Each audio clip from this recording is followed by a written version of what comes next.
कमाल की बात कही है कि आवाज ऊंची हो तो कुछ लोग सुनते हैं, लेकिन अगर बात ऊंची हो तो बहुत सारे लोग सुनते हैं। हाय गाइस, मैं हूं आरजे कार्तिक। एक छोटी सी कहानी। ये कहानी एक लड़के की। 24 साल का लड़का जो सेठ के यहाँ पर नौकरी करता था। उसके माँ बाप इस दुनिया में नहीं थे। जिंदगी बड़ी परेशानी में चल रही थी। वो जाता था, रोजाना पैसे कमा करके घर आता था, खाना बनाता था, खाता था, सो जाता था। एक दिन उसने देखा कि उसने 4 चपाती और सब्जी बनाई। हाथ मुंह धोकर के वापस आया, तब तक 3 बची। दूसरे दिन भी यही हुआ। तीसरे दिन उसने ध्यान रखा और चूहे को पकड़ लिया। एक चूहा मोटा सा चपाती लेके जा रहा था। चूहे को पकड़ा तो चूहे ने कहा कि भैया मेरी किस्मत का क्यों खा रहे हो, मेरी चपाती तो मुझे ले जाने दो। तो लड़के ने कहा बेटा मेरे पास में ज्यादा पैसा नहीं, सिर्फ 4 मैंने बनाई है चपाती, उसमें से एक तुम ले जा रहे हो, मैं क्या करूंगा, मेरी जिंदगी ने मुझे बेहाल कर रखा है। तो चूहे ने कहा कि तुम्हारे सारे सवालों के जवाब तुम्हें एक इंसान दे सकता है। लड़के ने पूछा कि कौन है। तो चूहे ने कहा कि गौतम बुद्ध है, उनके आश्रम में जाओ, उनसे अपनी जिंदगी के बारे में पूछो, वो तुम्हें रास्ता बताएंगे कि करना क्या है। लड़के ने कहा बहुत बढ़िया बात है। चूहे की बात मान ली, गौतम बुद्ध से मिलने के लिए चल पड़ा। सेठ से छुट्टी ले ली 5-6 दिन की। रास्ता लंबा था, रात हो गई। इस लड़के को कुछ दिखाई नहीं दे रहा था। थोड़ी दूर पर एक हवेली दिखाई दी, वहां गया, जाकर के शरण मांगी। हवेली की मालकिन ने पूछा कि बेटा कहाँ जा रहे हो। तो लड़के ने कहा कि गौतम बुद्ध के आश्रम जा रहा हूँ, उनसे मिलने के लिए। तो मालकिन ने कहा कि बहुत बढ़िया जगह जा रहे हो, गौतम बुद्ध से हमारे एक सवाल का जवाब लेकर के आना, अगर वो सवाल का जवाब दे दें। तो लड़के ने कहा जरूर, आपका सवाल पूछूंगा, बताइए। तो हवेली की मालकिन ने कहा कि बेटा मेरी 20 साल की बेटी है, जो 20 सालों से एक शब्द नहीं बोली है, बोल नहीं सकती है। बस उनसे पूछ लेना कि ये बेटी कब बोलेगी। ये बोलते बोलते उनकी आंखों में आंसू आ गए। लड़के ने कहा माता जी आप परेशान मत हो, मैं जाऊंगा और आपके सवाल का जवाब जरूर लेकर आऊंगा। लड़का अगले दिन चल पड़ा। रास्ता बहुत ज्यादा लंबा था। रास्ते में उसे बड़े बड़े पहाड़ मिले, ऊंचे ऊंचे पहाड़, बर्फ वाले पहाड़। उसे समझ नहीं आता कि कैसे पार करूंगा, बड़ी देर हो जाएगी। तभी उसे एक जादूगर दिखाई दिया जो वहां बैठ करके तपस्या कर रहा था। जादूगर के पास गया, उससे बोला कि मुझे गौतम बुद्ध से मिलने के लिए जाना है, रास्ता तो बहुत ही परेशानी वाला लग रहा है, कैसे मैं पार करूंगा। तो जादूगर ने कहा कि गौतम बुद्ध से मिलने जा रहे हो, मेरे एक सवाल का जवाब लेकर के आ जाना, तुम्हें पहाड़ तुम्हें फटाफट से पार करा दूंगा। लड़के ने कहा आपका सवाल बताओ। तो जादूगर ने कहा कि 1000 सालों से यहाँ पर इसी पहाड़ पर तपस्या कर रहा हूँ स्वर्ग जाने के लिए, मुझे समझ नहीं आ रहा है कि स्वर्ग कब जाऊं। तो लड़के ने कहा ठीक है, आपके सवाल का जवाब लेकर के आते हैं। जादूगर ने छड़ी घुमाई, लड़के को पहाड़ पार करा दिया। मैदानी इलाका आ गया। वहां पर एक बड़ी सी नदी थी। लड़के के सामने फिर से समस्या थी कि अब ये नदी कैसे पार करें। तभी उसे वहां पर एक बड़ा सा कछुआ दिखाई दिया। कछुए से मदद मांगी कि आपकी पीठ पर बैठा करके मुझे नदी पार करा दीजिए। कछुए ने कहा ठीक है। जब नदी पार कर रहे थे तो कछुए ने पूछा कि कहाँ जा रहे हो। तो लड़के ने कहा गौतम बुद्ध से मिलने जा रहा हूँ। कछुए ने कहा वाह यार, बड़ी अच्छी जगह जा रहे हो, एक काम करना मेरे सवाल का जवाब ले आना। तो लड़के ने कहा कि आपका भी सवाल बताइए।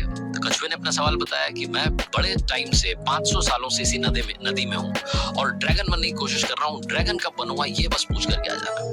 लड़के ने कहा ठीक है। लड़का पहुंचा आश्रम में, गौतम बुद्ध के पास। प्रवचन चल रहा था, प्रवचन खत्म हुआ। गौतम बुद्ध ने कहा कि हर कोई मुझसे सवाल पूछ सकता है, लेकिन सिर्फ 3 सवालों के जवाब दिए जाएंगे। अब लड़के के सामने समस्या थी कि किसके सवाल को ड्रॉप करें, किसका सवाल छोड़ें और किसका पूछें।